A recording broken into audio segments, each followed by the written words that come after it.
On Saturday, the 1996 team was honored. Was there anyone you were really looking forward to seeing that you hadn't seen in a while? I hadn't seen Jim Messier in a long time, and it was really nice to see him. I've seen some of the other guys back at old timers games, and I haven't seen Bogsy in a long time.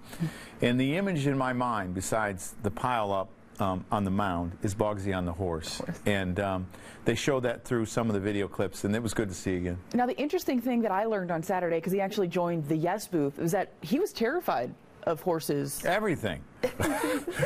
Until that moment, and he said that's probably the last time that he's been on a horse. Oh yeah, I mean he was a funny guy, and if I'm not mistaken, I think Jimmy Key went up with the booth with him, and Jimmy Key used to irritate him so bad. And one quick story, they went turkey hunting. Jimmy Key said, "Let me take you turkey hunting," and it was on an off day during the season, and they didn't see one turkey. And Bogsy was yelling at him the next day in the clubhouse, yelling.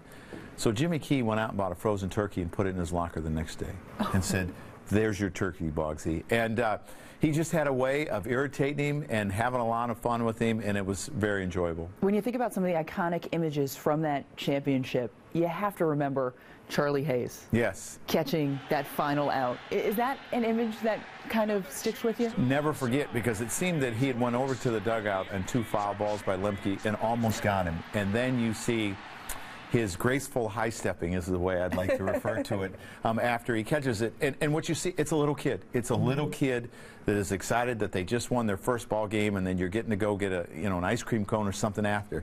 And that image I'll never forget either. Well, he was kind enough to join me on Saturday morning. Here he is talking about that very catch.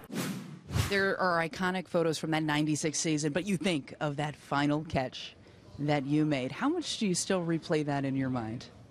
Every day someone tells me about it. I was in Brazil. I saw a guy with a Yankee hat on. It's weird. He knew who I was. So I'm fortunate, blessed, and at the same time I get to do these kind of things. And, it livens us up. Things are not going good. Getting to see these guys, you remember the happy times. It's just great. Joe, another guy that was at the stadium, clearly still a fan favorite, is Derek Jeter. Nice to see him back, because we don't see him back all that often. Yeah, it was great to see him, and I haven't seen him since he got married, so I was able to congratulate him, and I'm happy for him. And it's, I'd love to see him come around more, and I know he's got a lot on his plate, and he's doing a lot of things, and he's, he just got married, but, we miss seeing him, and the fans love seeing him, and he has a lot to offer. Well, it's funny, in speaking to both Mo and Derek, they said, wow, '96, we can't believe it was 20 years ago. We were kids back then. They were really, really young. And Derek bursts out on the scene in '96 where he hits the homer on opening day in Cleveland when it's about 28 degrees. And you just knew from that moment on that he was going to be a star and he was going to be a great player. And he was great for the clubhouse because he had that youthful enthusiasm. And I remember him sitting having his burgers every day and doing his mail and having fun and him singing. And it was just a great clubhouse. And he had a lot to do with it. And the jokes continued between him and Mariano. I asked him a similar question, and he said, wait a second here. Mariano was way older than me. So here it is from Derek Jeter. For us, when we're young and we're coming up in the Yankee organization, especially at that time, we didn't know if we were going to be able to keep our job. So we felt as though we were playing every single day to remain on the field. And we were fortunate. We had some young guys on the team. We had a lot of veterans that took care of us and showed us how to play. And it was a special year for us. What's it been like today so far, being reunited with the entire cast of that '96 season? Well, it was good. We had a little cocktail reception last night, so a lot of the guys we had a chance to catch up with. But it's always good because, a lot of these guys you hadn't seen since '96, '97, '98. So it's great to sit down and reminisce. Was there anyone in particular that you were looking forward to seeing that you hadn't caught up with in a while? Oh, man.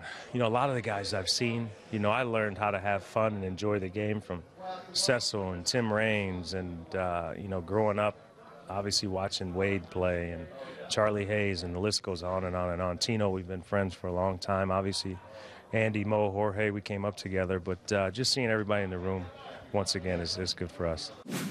And, Joe, you mentioned the fact that you guys had a lot of fun in that clubhouse. I was outside the Yankees clubhouse as they were all getting there and they were in that area. It sounded like you guys were having a lot of fun on Saturday as well. We were reminiscing, telling stories. And one guy that was priceless in the clubhouse and one of the greatest teammates, I think all of us would say that we've ever had was Tim Raines.